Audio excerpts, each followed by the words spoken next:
Pak Luhut tuh kelihatan overwhelmed waktu pidato tuh. Dia baca megang kertas. Dia bilang saya harus baca ini ya. Soalnya kalau saya nggak baca saya udah berlinang air mata dari tadi. Jadi saya lihat Pak Luhut tuh sempat duduk sambil memejamkan mata di kursi itu cukup lama to the point sampai wah, saya harus pergi sekarang nih. Kenapa? Karena putri saya dapat telepon di sekolah, putri saya digigit ular. Jadi dia pergi. Loh, saya bilang gimana soalnya? Udah beres katanya. Jadi udah. Jadi Rocky Gerung itu salah satu kalimat yang gue ingat di hasil wawancara di buku itu adalah mungkin bagian yang termasuk terakhir. Dia bilang, Pak Luhut, saya tunggu Anda mendirikan partai politik.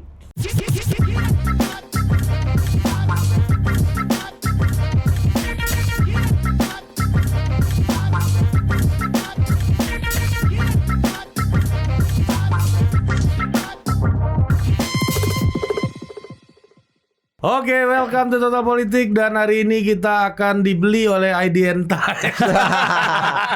Ini sudah masuk penjajakan kedua. Ya, setelah IDN kita tahu membeli beberapa license ya. Iya, gila. Event ternama. Kita aja yang nggak dibeli sama IDN ini. Takut sama gak perlu sebut namanya. Iya. Takut mau nilubis lah. Iya. Tadi. Orang udah. Kalian nggak tahu ya siapa di belakang Total Politik? Siapa? One itu of the dia. most powerful person in this country. Wah, loh. Siapa? Jokowi.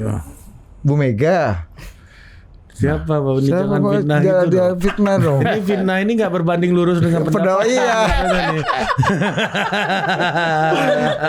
Ada yang ngaku-ngaku kan, gue nggak sebut lah siapa, udah jadi pejabat tinggi ya. Saya tuh yang mensupport Total Politik Didit dan loh. Ari. Bohong. Lu tahu kan siapa? Kan? Tahu lah siapa Iya, lagi. kan? Itu nggak di depan, nggak di belakang itu. Iya. Kalau sama dia ini banyak cash outnya kami. Iya. Kan? Iya. Tolong Bang, beneran. Paling kemarin Ada dikasih juga loh orang itu kan, orang deketnya salah satu calon presiden yang juga ngaku-ngaku gitu kan. ada ya. Ngaku-ngaku bahwa dia Ya, yang BHM aja udah pernah didatain satu ya orang ya. Lu udah dibeli sama ini. Ya. Ada lagi di Gue ini lah. heran kenapa orang pengen banget menggali ini disupport siapa ini. Iya. Lu nikmatin aja kalau masih bisa nikmatin, kalau enggak ganti channel kan gitu aja. Sama kayak Mbak Uni. itu kejadian sama IDN Time juga. Soalnya kan co-foundernya IDN Time bukan bagian dari konglomerasi yang top di Ya. Republik Indonesia. konglomerasi. Dua anak muda ya, dua anak Bukan muda. konglomerasi. Setiap kali gitu dibilang selalu kan. Siapa di apalagi kalau belakangnya? datang ke kantor. Ini siapa nih Di belakang. belakangnya? Iya, karena Nggak ada. nggak kayak gini deh, Uni Lubis sama BHM. Hari ini ngomongin apa kita tema nih. Besoknya dibilang oh ini Prabowo banget nih. Itu Udah gara-gara lo. Uni Z Gara-gara Lubis kalian. itu udah Ini Uni gara-gara DV sama siapa nih? Yang Uni Z Banyak Lubis apa namanya? klip-klipnya. Apa? Klip-klipnya. Uni Z Lubis kepanjangannya apa? Iya. Udah apa gitu. Uni. Hari itu besokannya Lebih sama pajangannya. iya, ada waktu itu bela Mas Ganjar dibilang pro Ganjar. Ya. Bela Mas Bela Anies Pak juga. Jokowi loyal. Siapa? Prabowo loyal, Iya. dibilang Prabowo, anti Wiranto dibilang. Dibilang belain bahwa Pak Jokowi itu orang yang gini-gini, dibilang pro Jokowi. Jokowi. Kita jadi Iya capek, padahal kan lu pro Luhut ya. Pak Luhut apa kabarnya mau nih? Kan kita dengar Pak Luhut nih lagi keadaan sakit Ya. dan belum ada kepastian. Gosipnya banyak tuh macam-macam, ada Iya. luar negeri apa. enggak sih kalau soal keluarga. Sebagai kawan Pak Luhut. Beliau dirawat di yang kami beritakan juga sudah dicek, dirawat di sebuah rumah sakit di Jakarta, bed rest. Tapi saya juga dengar dari Pak Peter Gonta kemarin sudah ada aktivitas internal di keluarga. Tapi gini ya, saya tuh kan ngelihat misalnya Pak Luhut waktu di Davos ya, World Economic Forum Januari ya. Pak Luhut itu 3 hari di sana, itu satu hari tuh 16 sampai 20 kali meeting. Saya rasa dia yang melakukan meeting baik bilateral maupun bicara di event di World Economic Forum yang paling banyak. Ada menteri yang sibuk di Pavilion Indonesia aja, ya kan? Ada yang juga ketemu-ketemu di dalam, tapi nggak ada yang sebanyak Pak Luhut. Kenapa saya tahu? Karena saya tuh tadi janjian sama Pak Luhut. untuk tahu di mana saya slot bisa masuk, saya minta jadwalnya, jadwal acaranya ya. Jadi dikasih sama Pak Luhut yang forward, ini jadwal saya gitu. Nanti kamu pikirin deh masuknya di mana gitu kan. Saya cuma butuh 10 menit lah. Tapi singkat cerita nggak jadi. Baru wawancara seminggu sesudahnya. Karena apa? Dari Davos Pak Luhut langsung terbang ke Afrika ke 3 negara. Itu perjalanan pertama Pak Luhut ke Afrika, yang kemudian Agustus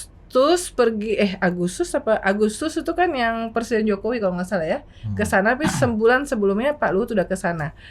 Jadi memang itu luar biasa. Yang kedua, pengalaman saya nih, kan saya ceritanya dapat eksklusif meliput Pak Luhut mencoba kereta api cepat Jakarta-Bandung. Yang ngasih yang kata pertama. sambutan itu kan Bauni. Ngasih testimoni. Kasih sambutan. Dapat jebakan Batman testimoni ya. Tapi sih saya tanpa itu pun saya udah pernah nulis dulu bahwa kualitas kereta api cepat Cina bagus, nggak kalah lah daripada Jepang dan Eropa. Tapi Pak Luhut 76 tahun. Saya aja yang langkahnya panjang dan umurnya 20 tahun lebih muda ya. Itu berat untuk ngikutin kecepatan jalannya. Dan itu waktu itu infrastruktur di stasiun tuh belum jadi kayak sekarang udah ada eskalator, lift. Dulu tuh masih tangga gitu ya, tangga. Dan naik turun tangga yang curam kan, kalau di stasiun kereta emang tangganya curam ya.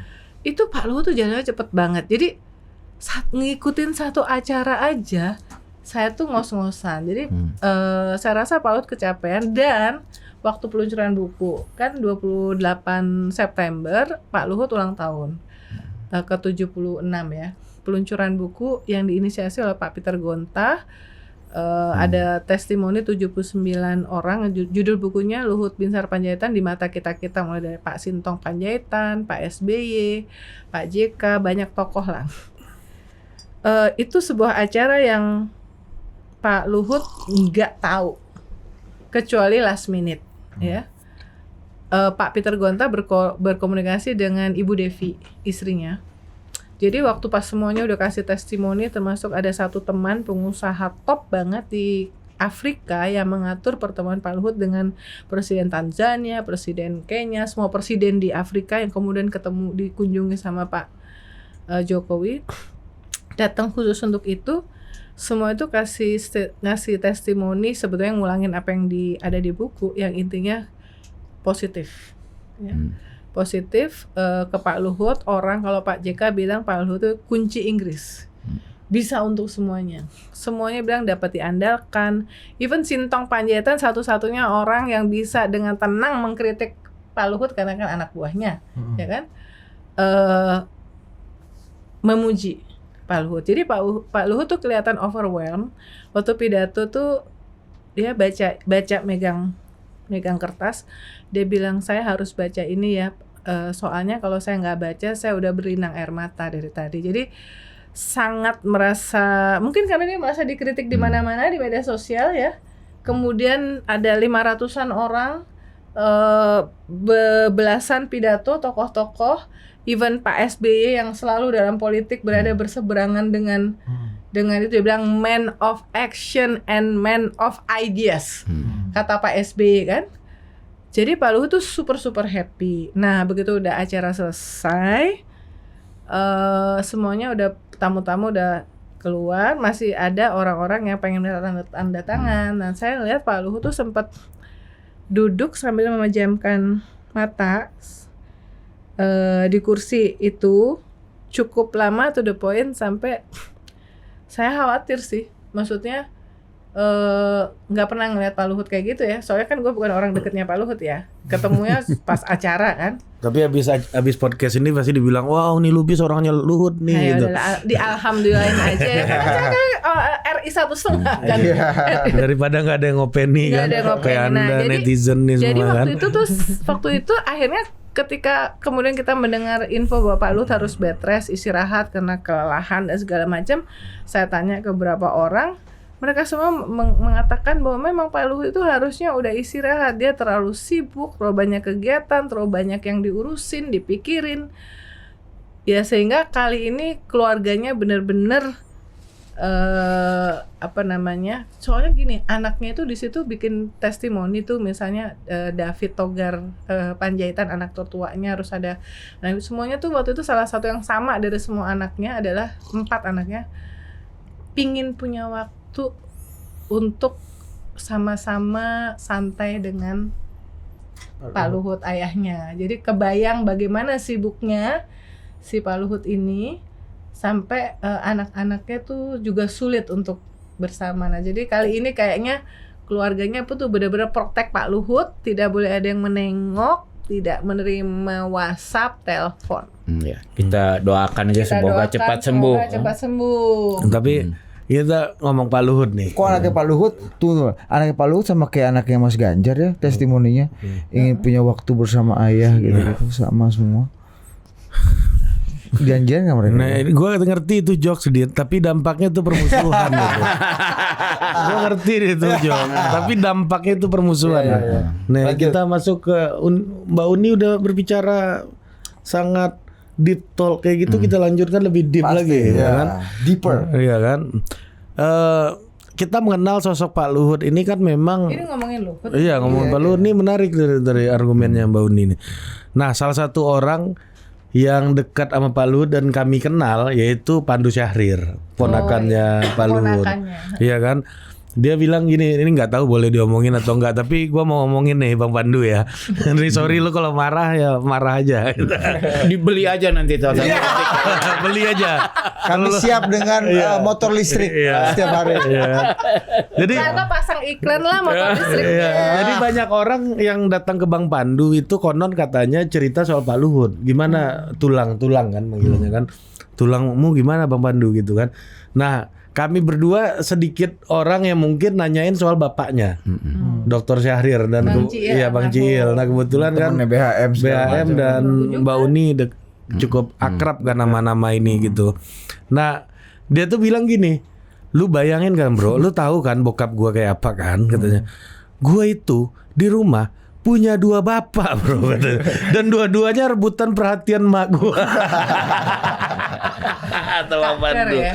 Iya kan? Nah, Posesif ya. Ya, BHM gimana ngelihat Pak Luhut ini di internalnya yang ternyata orangnya militer tapi ada aktivis kelas berat juga di dalam keluarga itu gitu ya. Dan ternyata orangnya sentimental tadi kata Mbak Uni. Untuk ngomong gitu aja dia, iya kan? Makanya dia pegang itu kertas. Iya. Ya Pak Luhut tuh memang orangnya dari dulu ya begitu ya. Walaupun pertama kali saya kenal karena dia menculik anak buah saya. Gimana cerita? Jadi Uni pasti kenal dulu, namanya Bahtiar Abdullah. Oh iya. Ya kan. Jadi gawat ya. Tapi semuanya berakhir dengan baik ya. Jadi saya akhirnya datang ke rumahnya.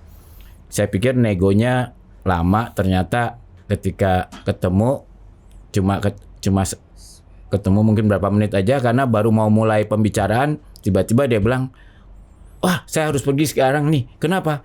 Karena putri saya dapat telepon di sekolah putri saya digigit ular. Jadi dia pergi.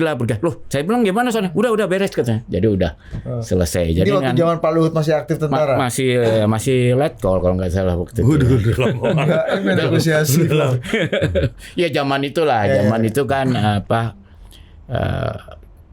apalagi waktu itu beliau mungkin masih dance 88 ya mungkin. Dan 91. Dan 9 Gultor ya. Jadi powernya masih besar banget. Tapi setelah itu saya banyak kenal. Kita dulu kalau ngeledek beliau tuh kan namanya LB Panjaitan. Seperti LB Murdani karena dia kan dianggap anak emasnya LB Murdani kalau sejarahnya zaman dulu. Pasti Uni tahu juga itu kan. Benis Boy ya. Ya dan karena dia dekat sama Pak Beni, kan gayanya juga gitu, galak kan. Perlu berwibawa. Jadi penampilannya seperti itu. Tapi dia cepat menyesuaikan diri begitu Indonesia menjadi demokratis. Saya ingat dia pernah mengundang saya, sayangnya saya nggak bisa ikut karena bentrok dia bikin sekolah unggulan ya di IT Del. di sana ya, dan kelihatannya cukup berhasil sih. Oh, saya udah pernah ke Sangat sana, sudah, nggak sengaja, nggak bilang sama Pak Luhut. Iya. Saya liburan ke Toba, terus lewat kan. Antara minum sama ngomong dulu, coba pilih salah satu. Itu sekolah super keren, super keren. Ya. Sekolah unggulan. Iya, jadi dan kemarin sempat jadi dubes di Singapura kan, Iya. dan juga Menteri Perdagangan zaman Guru. Jadi dia cepet lah menyesuaikan diri dengan Fast learner. dengan keadaan fast learner gitu. Tapi memang Pak Luhut ini orangnya karena dia orangnya, yaitu tadi mungkin disebut man of action. Nggak semua orang suka sama dia gitu. Iya. Banyak juga yang Bahkan Sintong Ya. menyebut sebagai man of action, selalu bisa menjalankan apa yang ditugaskan. Tapi Sintong pernah ngomong juga kan, itu mungkin yang menyebabkan karirnya, kalau ukuran karir militer aneh buat orang yang selalu lulus terbaik gitu ya, atau nomor 2 terbaik. Dua-duanya kan. Dia nggak pernah Tapi dapat nggak posisi pernah jadi yang Pangdam.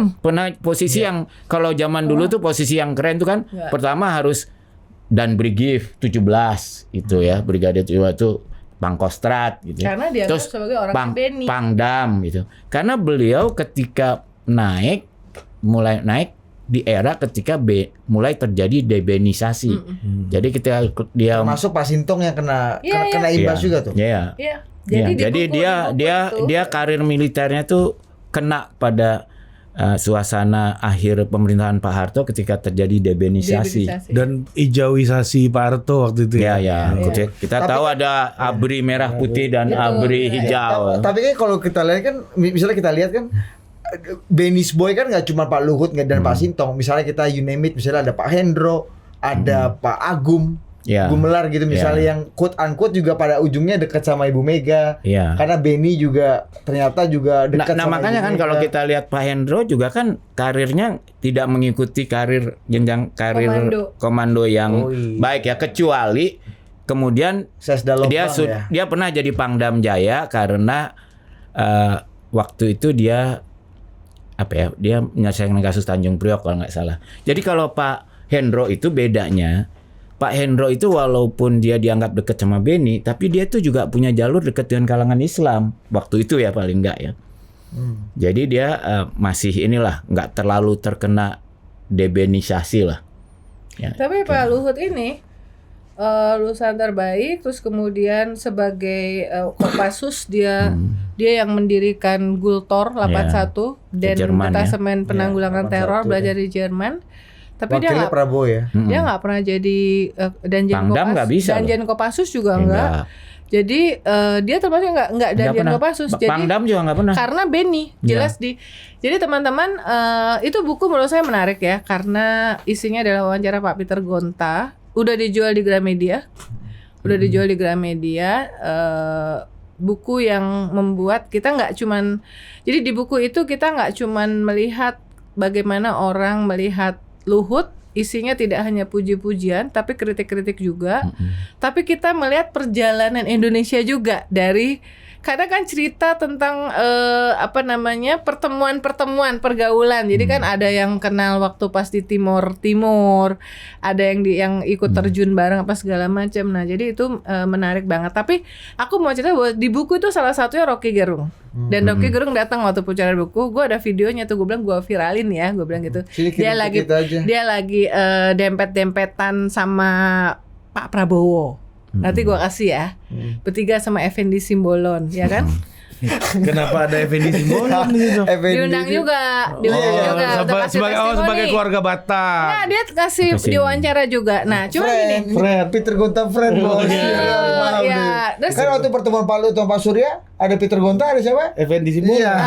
Ini kenapa ada sih? PDI Nah, satu. Rocky Gerung Satu-satunya itu nulis- PDI yang ada di situ ya? Iya, Kayaknya nggak ada PDI ya selain Effendi Simbolon. Ya, Emang jadi canggih abang ini. Rocky Gerung itu salah satu kalimat yang gue ingat di hasil wawancara di buku itu adalah mungkin bagian yang termasuk terakhir. Dia bilang, Pak Luhut, saya tunggu Anda mendirikan partai politik. Ya. Jadi saya rasa itu salah satu yang menggambarkan bagaimana orang tuh ngelihat bahwa Pak Luhut tuh so powerful. It's not only powerful politically, tapi juga mungkin usahanya, bisnisnya berjalan dengan baik, karena politik kan butuh Gizi. network juga, gizi gitu-gitu ya. Nah, Cami, aku mau cerita perkenalanku dengan Bang Ciil. Tadi kan kamu nanya Bang Ciil ya, almarhum. Saya tuh jadi wartawan pertama, warta ekonomi. Hari pertama tugas pertama saya adalah mewawancarai almarhum Bang Ciil. Dr. Syahrir. Dr. Syahrir itu punya kolom mingguan karena di Warta Ekonomi judulnya itu catatan ekonomi Dr. Syahrir kalau saya nggak salah ingat. Jadi tugas saya adalah setiap minggu sehari sebelum terbit datang ke rumahnya Dr. Syahrir, kadang ke Yayasan Padi Kapas di mana Rocky Gerung Menjadi kepala sekolah. kepala sekolah. Ciditiro. Saya dulu tip masih segini kan. Jadi Dr. Syahrir itu bicaranya sangat runut. Ya, jadi nyalain ngomong 15 menit. Nanti saya Jadi satu kolom. transkrip dan itu udah 99% jadilah. Tapi tetap strukturnya. Jadi benar-benar ngomongnya tuh wah bagus banget ya. Nah, kemudian tinggal diedit, dibalikin, dilihat mostly oke. Nah, disitulah jadi saya setiap minggu ketemu Rocky Gerung kan. Juga jadi saya menjadi peserta tetap di acara-acara di rumahnya Bang Ciil. Di situ kenal sama Kak Ker, istilah Bang Ciil, notabene Masih kecil, Pandu. adiknya Pandu sama Dita masih kecil. Pak Luhut sering datang. Di situ saya pertama kali ngelihat Pak Luhut gitu ya. Dan Bang Ciil one of the most prominent kritik terhadap pemerintahan Soeharto. Jadi waktu itu aja kita udah ngobrol nih, yang ini kakaknya kakak iparnya kakaknya Kak Ker, kakak iparnya Dr. Syahrir itu adalah di pemerintah ya, tentara pula ya. Tapi ini ada orang yang pokoknya itu dulu Dr. Ciil di semua Bang Ciil di semua media itu kita favorit banget karena dia selalu ngomong itu kenceng gitu dan karena kan dia tahanan malari dulunya kan. Soundbite dan pinter, soundbite enggak karena benci. Sorry tuh saya. Jadi aku ada orang yang mengkritik aja karena kelihatan ada personal interest, tapi Bang Ciil tuh enggak gitu. Cuman kenceng gitu. Tapi kadang-kadang aku suka ngeliat kok bisa ya, gimana mereka berinteraksi di meja makan misalnya kalau lagi keluarga. Lu kebayangkan apa yang dirasakan Bang Pandu kan? Kata Bang Pandu ya cerita sama kita ya. Ada masanya Pak Luhut tuh juga tinggal bersama mereka. Ketika serumah. Jadi Rocky Gerung ini ya udah kenal sama Pak Luhut udah dari tahun 90-an awal ya. Iya, dan ada lagi satu adiknya yang kerja sebagai wartawan Kompas kan ketika itu. Adik siapa? Adiknya Ker. Yang perempuan. Mbak Ruth. Bukan Ruth arsitek, bukan. Ruth itu ibunya bukan. Kayaknya bertiga ada mereka satu kan ada satu lagi perempuan yang wartawan Kompas ya, pindah ke. Tapi tahu nggak kenapa gue nanya ini, Din? Tadi gue perjalanan ke kantor denger ada podcast Bata-Bata ini agak lain. Ada di situ tuh Benedion mengaku kalau dulu salah satu podcasternya nama Benedion. Waktu SMP dia pernah ditawarin jadi caleg. Nah, caleg partainya PIB. Bang Ciil pendiri Partai Indonesia Baru. Dan salah satu kadernya yang berhasil adalah Ahok. Sekjennya Ahok. Ada Sabam Siagian senior, ada Fikri Jufri senior. Iya kan? Fikri Jufri tuh gue ingat banget tuh di pemilu 2004 itu di TV-TV PIB itu jurkamnya tuh 2. Selain Dr. Ciil ya. Ada Sabam Siagian. Waktu itu di Papua dia nyaleknya. Ada Fikri Jufri di Bangka Belitung kalau nggak salah ya Mas. Dan itulah. Jadi sebenarnya kalau orang buat teman-teman kalian ngelihat misalnya kayak Rocky Gerung tuh super dikenal banget sama Pak Luhut. Udah benar-benar kayak hampir udah di itulah. Kayak adeknya lah ya. Jadi jadi Anda semua netizen tahu kan? Kesimpulannya gitu. Bisa disimpulkan gitu nggak? Nggak juga. Jadi, tapi ya dia pasti punya independensi kalau Pak Rocky kan. Nggak maksudnya ya. Karena pasti kalau nature-nya kelompok itu kan sombong-sombong semua. Betul. Memang kalau pakai bahasanya dia, ini kan sebetulnya keluarga besar sosialis. benar. Nah, Sosialis terpecah-pecah. epistemic community Iya. ya. Kemudian punya afiliasi politik yang berbeda. Jadi kedekatan di sosial geng Orchid ini, sosialis ini, panggilannya Orchid gitu. Ya. Jangan dibayangkan patron klien kayak di NU atau Marhen, organisasi-organisasi lain gitu kan. beda. Ini yang jadi Mereka biasa berdebat Iya. dan berbeda pendapat. dia jadi junior ini juga sombongnya lebih-lebih Iya. daripada yang Iya. Dalam satu kali meeting, Mbak, aku pernah menemani seorang tokoh dari Orchid ini, itu berdebat sama Orchid lainnya Iya. di forum yang agak resmi gitu, Ri. Dia bilang gini, lu bisa gak sih pendapat lu, komentar lu bisa nggak lebih cerdas lagi dari ini nih gitu. Padahal dua-duanya tokoh gitu dan disaksikan oleh banyak orang-orang gitu. Wow, kayak gini tuh cara mereka berkomunikasi satu Iya, sama jadi lain. memang saya membayangkan orang seperti Rocky Gerung tuh dulu misalnya lagi kumpul berhadapan dengan, saya nggak tahu, Gus Dur, almarhum, Bang Ciil, Iya. kemudian Marsilang, Iya. Bang Iya. Marsilang, Rahman Toleng. Tapi Uni nggak jadi murid di SIS ya? Nggak ikut ya? BAM kali dulu. Enggak. Tapi banyak wartawan Tempo yang kita mendukung waktu itu di sekolah ini situ. Itu sama Salim Said segala macam Iya. kan, BAM Tapi ya. kan Daniel Dakidai. ikut di acara mereka kan mencerahkan. mencerahkan. Bener nggak? Iya. Jadi sebagai jurnalis kan Nggak ada partai yang semencerahkan itu pada saat itu ya. Iya, berani bebas ngomong lah. Iya, kan waktu itu udah jadi gerakan politik yang Anda Oh, MC-nya tiap minggu itu kan. Saya di saat tahun 2000-an MC 10 sering awal, ya, setiap acaranya Bos Toleng tuh saya MC-nya, katanya, aku mau si Didit aja lah, enak, Iya. nggak dibayar, tapi lucu katanya. Apa lu kan awkward kita ngomong? belajar kan. Ada Budi ngomong sama Bos Toleng awkward. Lu Ya, jadi pernah ada satu kan, biasanya kan kalau ketemu Bos Toleng kan ada di forum agak gede gitu kan. Oh bos ya. Pernah satu kali saya ditinggal kayaknya sama antara Daniel Lutagalung atau siapa, gue ditinggal berdua lah di satu ruangan gitu. Terus aduh, nih bos lagi ngerokok nih, mau ngomong apa nih kan, tinggal berdua nih. Bos, ya. Bos pakai mobil apa, Bos? Terus Bos Oh, Toleng saya jawab pula kan? Ya, jawab pula dia. Untung gua nggak dimaki-maki. Oh iya, aku mau pakai CR-V lama tahun 2005. Oh, kamu mau lihat? Enggak, Bos. Bahasa-bahasanya gitu. Iya, tapi ya itulah, mereka saling menghormati independensi pendapat, gerakan. Bahkan kalau kita lihat ya apa namanya, Rahman Toleng sendiri sangat pro Prabowo gitu. Iya. Enggak, kalau kita lihat di Bedanya sekolah sosial itu isinya kan berdebat aja itu. Iya, beda sama dan kawan-kawan kan yang sama Pak Jokowi misalnya gitu ya. Makanya Lu kalau dia nonton dia bisa protes. Oh iya, enggak. Gue Itu ingat banget waktu pas aku bikin Farawel sebelum dia berangkat ke Dubes. Terus gue bikin kalimatnya gini. Akhirnya awas lo Uni, jangan kamu terusin. Soalnya dia khawatir gue akan bilang akhirnya pro Jokowi juga. Tapi kan gue di forum itu kan gue bilang, ya terima kasih sudah kembali lagi, Rocky udah 5 tahun tidak teropedi. Ketawa dia. Gue udah gak sanggup ngopeni Rocky. Tapi sekarang di Facebook udah jelas juga ya kelihatan pilihannya. apa tuh?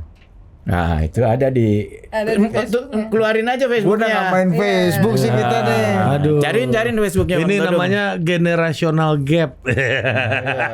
Nah, tapi balik lagi nih BAM. Kalau kita lihat kan, kalau kita lihat akar ideologisnya kan memang PSI, Partai Sosialis Indonesia nih orang-orang ini. Iya. Termasuk Pak Luhut pun sebenarnya tentara yang PSI dan Orde Baru. Iya. Orde Baru sama PSI kan walaupun kan dekat kan Ya, dibubarin kalau sama di Bung tentara Karno. itu ininya panduannya apa? Tahi Bonar, siapa namanya? Simatupang. Simatupang. Nah, PB. itu favoritnya. Kalau nggak salah itu favoritnya Pak LBP juga. Di Nah. keluarga itu. Nah, pertanyaannya nih, setelah Orde Baru berdiri dan sampai ke hari ini sebagai gerakan politik PSI ini, Partai Sosialis ini kenapa Bukan gagal? Partai Solidaritas. Bukan Partai Solidaritas mah partai anak presiden sih, bukan anak ingusan. Tadinya kan brandingnya anak Ya. ingusan. Bocil. Ya kalau sekarang kan udah nggak bisa kawan anak presiden sekarang, bukan anak ingusan lagi. Nah pertanyaannya gitu BAM, kenapa gagal berbaris ini barang ini? Padahal uang kalau nggak dibilang pasti punya. Nah, Intelektualitas, kader punya. SDM top. Kan PIB kemudian muncul Partai Sri ya. Iya. Ya. Itu juga ya nggak problemnya teman-teman PSI ini, mereka orang pintar-pintar. Termasuk pakai Nggak M, ya? tahan ngadepin orang nggak pintar. Itu problem mereka. Sedangkan kita kan sekarang satu suara, mau satu suara profesor, satu suara Sama. siapapun sama. Kardus lu katanya kan. Dungu kan dibilangnya. Aduh, repot kita. Bajingan tolol kan. Kalau di Amerika tuh ada ketika Hillary Clinton lawan Trump, dia ngomong apa you people kalau nggak salah ya. Wah itu udah. Siapa yang ngomong you people? Hillary. Wah, udah viral, langsung viral lah. Iya. Merasa orang Spiral bahasa PDI-nya. Iya, tapi memang itu ya. susah problem gede ya. PSI itu. Mungkin PSI baru bisa gede kalau mungkin 70% penduduk kita udah PhD kali ya. Di Taiwan mungkin dia bisa menang di Taiwan. Atau di negara-negara Di Indonesia kan masih 70% SD. Iya. atau di masalah. negara-negara Skandinavia ini Iya, kan, ya, bisa. ya. Dan nggak bisa gitu menghimpun gitu loh. Iya. Apa kayak gua ketua literasi tingkat literasi kita one of the lowest in the world. Iya, dan pelajaran pertamanya bergabung di situ kan critical thinking. Iya, Padahal pasti. berpartai ini yang paling penting tegak lurus. Iya, tegak lurus. Bukan kritis. Paham dulu, berbaris dulu Anda ya kan. Malah dikit-dikit Mesti pancung. Jadi datang sebetulnya- ke diskusi mesti dengar referensi. Iya, mati kita. Sebetulnya nih. kalau misalnya dibilang, wah itu presiden petugas partai PSI, itu aman kita. Pintar. Karena pintar dan pasti berdebat biasa berbeda Biasa, pendapat, biasa bukan aja. tegak lurus. Kalau petugas partai PDI Nah itu dia, itu yang aku bilang kan. apa? PDI ini lambangnya banteng, kedaulatan rakyat. Nah harusnya partai yang berlambang kedaulatan rakyat, itu rakyat berdaulat dong, internalnya demokratis dong. Kalau enggak, nah kita tanya Uni jawabnya kenapa? Aduh, lempar lagi nih. Ayo silakan Uni. Karena itu jelas partai kerakyatan kok, partai wong cilik. Tapi kan Bu Mega representasi dari wong cilik. Iya, setuju kita. Iya. Marketnya itu. Coba lu apa lu? Enggak, Marketnya itu, marketnya Ibunya itu. wong cilik itu kan Bu Mega. Iya betul, udah setuju itu. Udah. Ini mah Udah pakai kaos merah loh ini, udah pakai kaos merah. Bu Mega ibunya Wong Cilik. Nah, itu baru Bentar lagi berpartai. Itu baru berpartai. Kalau PSI? Kalau PSI apa pula itu? Sebelah mananya? Lu tahu nggak? Wong cilik itu dibagi 4 struktur. Aduh, panjang lagi kan. Panjang urusan kan. Gua- Pemilu udah lewat nanti kan. Bro, besok coblosan nih masih diskusi hari ini. Sampai pagi. Terus ketiduran baru tidur jam 4 pagi. Iya, kan. iya. Itu stereotipnya kan berdebat, diskusikan orang miskin sambil makan enak di hotel mewah. Iya, dan minum wine ya kan.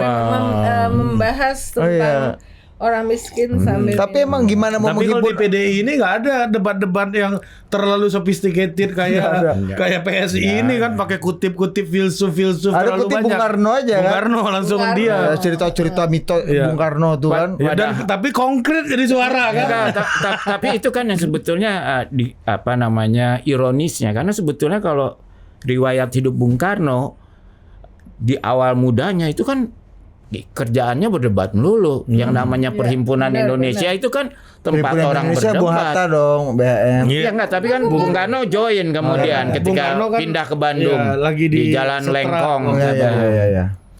Dan itu ada untungnya Bung Karno tuh di penjara dan kemudian Bu Inggit jual jamnya supaya nyogok supaya Bung Karno pindah dari Bancai ke Sukamiskin karena Sukamiskin ada perpustakaan. Dan disitulah Bung Karno baca buku Karl Marx, Das Kapital dan sebagainya. Sehingga tadinya nih kan gengnya Perhimpunan Indonesia Hatta ketika Palangan Indonesia kan agak kayak PSI gitulah, sombong gitu kan. Udah baca buku. Ketika ketemu Soekarno ini yang nggak pernah sekolah ke luar negeri, bisa bicara Das Kapital, bisa bicara. Dan mereka dan Bung Karno ternyata dia bacanya tuh waktu dia di penjara di Bancai karena perpustakaannya lengkap. Ya, dan hebatnya Bung Karno juga bisa bicara bahasa rakyat itu kan. Intinya buat semuanya yang selalu mengutip-utip Bung Karno dan menganggap sebagai anak ideologisnya Bung Karno, jangan lupa bahwa Bung Karno itu adalah orang yang suka berdebat dan berdebatnya dengan intelektual, tidak Tidak baper. tidak baper gitu. Mensana incorpor sano, sekali merdeka tetap merdeka. Semangat itu orang semangat kan? Kalau gue tuh pertama kali ketemu Marcila Simanjuntak tahun 2007 YBHM. Wah ini kan idola kan. Ya senior ya Marcila. Oh iya. Umurnya berapa? 25. Oh iya. Gue lupa umur gue berapa waktu itu. 25. Oh iya. Udah ngapain lu? Gue 25 udah nurunin Soekarno. Lu ngapain? Gimana kita mau deket dan berhimpun bersama ini kan? Kalimat pertama udah diinjak bos. Umur 25 lu udah ngapain? Gue lagi di kampus ngetik aja bos, nggak ada angin nggak ada hujan, lagi nulis. Ngapain lu? Ini bang nulis kata gue. Ah lu mikir aja belum benar mau nulis lagi lu katanya. Tapi emang bayangin ya. Jokesnya kayak gitu. Karena ini bulan Oktober. Gimana mau berhimpun dong lu? Ya ada orang cabut satu-satu. Gua tolol. Enggak. Jadi sebenarnya nggak banyak yang tahan. Ya Anda itu paroki punya adik-adik kayak kami berdua ini termasuk yang tahan loh. Ya. Ayo pukulin lah kami. Iya, ada walk out itu kan juga. Iya kan bulan Oktober bayangin umur 25 itu kan Muhammad Yamin udah merancang. Iya, tapi itu kan Sumpah Pemuda. BHM. Soalnya belum ada medsos ya, jadi masih produktif. Oh iya, berapa lah 2010, Sekarang 11 beda gitu. perjuangannya, bukan merancang, tapi bikin startup dong. Iya. Tapi Pak Luhut tuh sebenarnya nature-nya berarti jeroannya PSI dong. Keluarga besarnya iya. Keluarga besarnya iya. Keluarga besar dari Kaker ya. Ya. Kalau Pak Luhut dong. Ya kan iya, dari kakaknya. adiknya. Dari adiknya Bu Kartini kan. Bukan Pak Luhut sendiri. Keluarga Pak Luhut sendiri kan dia kan itu kan bapaknya dulu di Caltech. perusahaan minyak Tapi kan. Pak Luhut itu keluarga besar itu Pak ya. Luhut itu SMA-nya kalau nggak salah di Bandung kan. Lumayan. Dia Di tuh Bandung. demo kenal di situ diceritain oleh Ibu Devi istrinya kenalannya. Pak Luhut itu pemimpin demo KAPI apa dulu Kesatuan Aksi Pelajar Indonesia. Oh yang di bawahnya kami ya PSI itu. Pokoknya kami. KAPI jadi bertemunya itu taunya itu jadi memang ikut mimpin demo KAPI Kami sama demonstrasi. kami ya, gitu. yang anti PKI lah intinya Iya. itu kan. Eh, Anti 19. Tapi gini ya, satu hal lagi di di buku itu dari wawancara banyak orang di sana juga menurut saya POV saya bahwa Pak Luhut itu sebenarnya orang yang terbiasa menerima kritik karena dia mendapatkan kritik dari anaknya, dari cucunya, dari keluarga tentang banyak hal ya. Dan dari tentang Uni juga policy, sering, dari Uni sering tentang juga. tentang policy. Jadi kritik bukan hal yang baru sih buat Pak Luhut karena keluarganya sendiri cukup kritis terhadap policy pemerintah. Gimana Mbak Uni kan? Kata sambutan bos, walaupun masih mengelak sampai sekarang testimoni enggak. Kata sambutan itu udah. Gue disuruh testimoni soal KA cepat, ya kan? Dan saya bilang bahwa memang bagus. Tapi di ujungnya saya bilang bahwa ini ada over budget. Harganya mahal banget. Mahal sampai harus yang tadinya janjinya nggak pakai dana APBN. Itu juga fakta, jangan sampai ini terulang lagi. Tapi mulus, ya yang udah nyoba kan ribuan. Sama lah kayak gue udah pernah naik ke HSR di Cina juga oke.